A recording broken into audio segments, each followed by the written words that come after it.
d'un gars qui s'appelle Pas de chance. Ouais. Alors Pas de chance, c'est pas son surnom, non, c'est véritablement son nom. Ouais. Alors mesdames et messieurs, à votre avis, pourquoi s'appelle-t-il Pas de chance? C'est ça. Mais depuis toujours. Quand il est né, par exemple, on l'a confondu avec le placenta. Et on s'est rendu compte de la bêtise que quand on a entendu la poubelle qui pleurait. Pas de chance. C'était bien chez Laurette, quand on faisait la fête, elle venait vers nous, Laurette. C'était bien, c'était chouette, quand on était fauchés, elle payait pour nous, Laurette. Chez Laurette. Chez Laurette, c'était un café. C'était un café c'était le café préféré des lycéens du quartier. Ça tombait bien parce que le café il se trouvait à peu près à, grosso modo, à 50 mètres de la sortie du lycée. Alors à la fin des cours, ils venaient tous s'installer pour boire un petit café. Ou parfois entre deux cours. Bon d'accord, parfois même à la place de certains cours. Je vois qu'il y en a qui ont l'expérience. Des cafés son corsage pour donner la gougoute à son chat. Tous les gars du village étaient là, étaient là.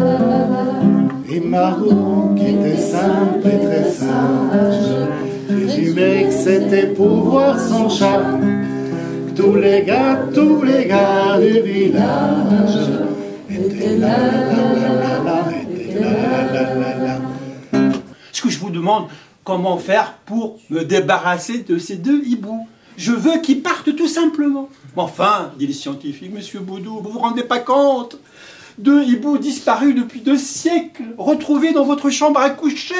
Mais c'est extraordinaire, on va parler de vous. Je m'en fous. Ce que je veux, c'est que... Comment faire pour me débarrasser de cette hiboute et de cette hiboute? Je ne sais pas, qu'est-ce qu'il faut faire, hein? Dites-moi ce qu'il faut faire. Le gaz, l'explosif, les cocottes minutes, le kalachnikov. Je veux qu'ils partent tout de suite. Vous comprenez, monsieur le scientifique des hiboux? Je veux qu'ils partent tout de suite. Si on gagnait au loto, alors là, on irait à Paris. Tu vois ça d'ici, dis. Toi et moi à Paris. Moi, je mettrais une robe avec des smokers, des poupkes. Et puis alors, on dévalerait dans les champs de l'Élysée, comme ça. On ferait de notre tout. Et puis toi, tu serais à mon bras. Tu aurais un grand costume blanc et une cravate verte comme les pommes. Oh, ce serait beau, dis Joss. Et tous les gens, ils me regarderaient avec des yeux comme des soucoupes volantes. Ah, dis, si on était riches, hein, tu crois pas? Oh Margot, dégrafait son corsage pour donner la gougoute à son chat. Tous les gars du village étaient là. Devant le vendeur de légumes biodégradés, que sa vie bascule. Le pied de Sam glisse sur une peau de banane. Alors, sa planche, son baladeur et ses 85 kilos sont propulsés dans les airs. Ils y restent figés une nanoseconde. Et puis la planche, le nez de Sam, percute l'écran tactile capacitif multitouch. Et paf! Ils sont dézoomés et expédiés à l'autre bout de la Terre à la vitesse de 35 millions de pixels à la seconde. Il l'a emmené à l'écart des autres, et croyant qu'on ne pouvait pas l'entendre, a dit au petit, « Est-ce que tu me donnes ton âme ?» Bon, à 7 ans, le petit n'a pas véritablement compris, vraisemblablement, ce qu'on lui disait, mais son instinct lui a fait comprendre qu'il possédait quelque chose que le grand voulait et qu'il n'était pas prêt à donner comme ça gratuitement. Alors il a eu une moue boudeuse et il s'est tu. Alors l'enfant au visage d'ange a reformulé sa question. Est-ce que tu me vends ton âme? Quand Margot dégrafait son corsage pour donner la gougoute à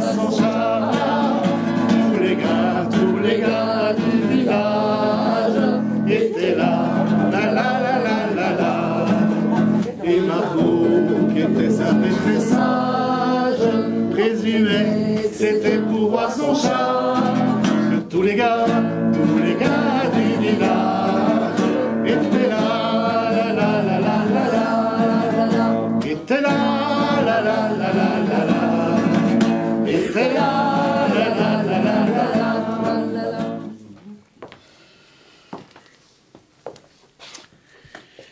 Jacques Bémiche, il ne faut pas nous la faire. Certes, votre tournée de whisky vous fit de nous tous un ami pour la vie. Mais il ne faut pas vous moquer. Quand un gentleman meurt de la faute d'un crocodile, c'est que le crocodile l'a mangé. À moins que ce crocodile ne lui ait tiré un coup de revolver à bout portant. Hein, Jacques Bémiche? Vous essayez de nous faire croire que ce crocodile lui aurait tiré un coup de revolver à bout portant? Mais vous vous moquez du monde. Car je n'ai jamais lu dans aucun livre que ces sauriens s'arment d'un colt ou d'un Webley. Alors vous vous payez la tête de plusieurs gentlemen honorables. Et je vais vous frapper avec mon poing sur la bouche pour vous apprendre la politesse et le savoir-vivre. Voilà. D'un commun accord, ils avaient décidé de se réunir et d'attendre ensemble la fin du monde. Alors ils avaient allumé un grand feu sur la place. Et puis tous ils étaient assis, serrés les uns contre les autres. Et dans la nuit, ils regardaient danser les flammes. Et puis, dans la nuit, ils ont regardé s'éteindre les flammes. Ils ont regardé les braises. Ils ont regardé s'éteindre les braises. Et quand il n'y avait plus que des cendres, là, en même temps, tous les regards se sont levés vers les étoiles. Tous les regards étaient fixés sur ces étoiles, avec la même prière dans le cœur, pourvu qu'elles ne s'éteignent pas. Quand Margot dégrafait son corsage pour donner de la goutte à son chat, tous les gars du village étaient là, la la la la la, étaient là, la la la la la, étaient là, la la la la la la la la.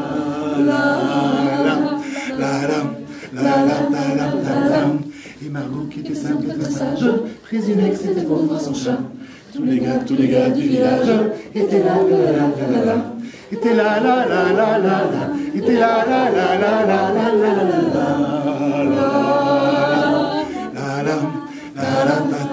la. Merci beaucoup.